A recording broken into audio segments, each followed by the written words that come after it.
Whigs, with an H, were last heard of sometime in the 19th century. Why have you revived the name, and what do you stand for? Sure, so we are an intelligent and progressive party. The original Whig party occupied this socio-liberal and economic literate space at the centre of British politics, and it's our belief that, as you say, the mainstream parties are fragmenting, and there is a space at the heart of British politics which is intelligent and confident and optimistic, and people, especially young people in London, don't see our optimism and confidence about the future and about our abilities reflected in the mainstream political discourse. Are you not worried that people might think they're voting for the Paul Daniels or Bruce Forsyth party if they don't know there's an H in that Whig?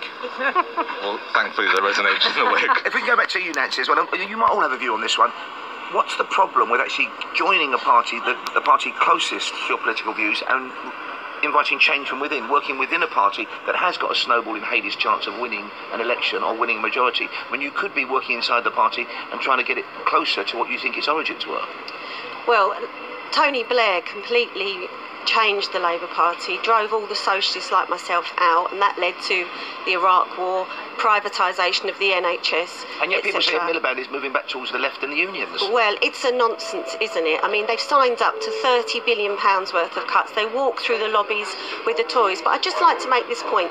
In Scotland, we saw mass participation of the working class in politics. Between 16 to 19-year-olds, 98% of them voted, got involved in politics, went to the demonstrations, went to the political meetings. But it was a very much straighter issue, wasn't it? It was in or out, and that's a very different issue to actually voting for a party, for example, with multiple issues, for example. Well, I would say after the seven-way debate the other night, the SNP did well in England because they positioned themselves as an anti-austerity party.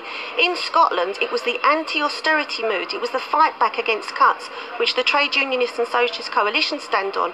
We would say that's the common theme of the anti-establishment in the working class. Sydney, if I can move on to you, how can you influence anything when obviously you're not part of a major political party? We're part of a major force in the nation, in the churches, and we can potentially have an enormous amount of influence. I'm coming from the other direction from my friend here, and the fact I spent over 20 years in the Conservative Party, but the Conservative Party has abandoned family values, particularly going for same-sex marriage, has abandoned Christian values, and it's those Christian values which I think people actually want to stand up for. There's also a lot of problems at the moment with Christian teachers, for instance, coming under pressure for expressing their point of view. The NUT has just recently passed a resolution to say that LGBT rights must be put forward in schools. There's no teaching that they're saying of Christian values alongside these values. So we're coming to put forward what we believe are very important Christian family values which are being ignored at the moment in our society. And you, Rebecca, what would you say to people who say actually this is almost a diversion, a sideshow in British politics? Oh, absolutely not. When I talk to voters and they actually hear what I'm standing for, that I'm against privatisation, they sort of fall on me with relief because they think, thank God, there's actually someone here. Yeah, the Conservatives have denied constantly that they're going to privatise the NHS. You could be shooting at shadows. They can't get away with this. Up to a third of all contracts now are going to private companies. That's what we mean by privatisation. It's about £30 billion worth has gone to private companies in the NHS budget. That's what we're talking about. And Waleed, if I can ask you, what would count as success for you? We're already succeeding because we're contributing to the debate to say there is a party, there is a group of people in London and across the country who are pro-EU, pro-immigration, and I have to say, unlike Sydney, pro-LGBT rights.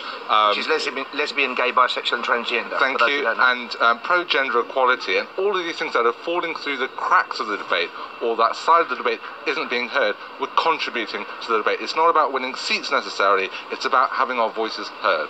Thank you very much indeed for all of you. I'm afraid the clock has beaten us, but great to see you here in person at St Pancras Station. We heard from Rebecca Fox, from the National Health Action candidate for Camberwell and Peckham, also Waleed Ghani, the leader of the Whig, standing in Vauxhall. There was Sydney Caudle, the Christian People's Alliance, standing in Erith and Thamesmead. And finally, we said hello to her first, though, Nancy Taff, trade unionist and socialist coalition candidate for Walthamstow over there in East 17. Thank you all very much indeed.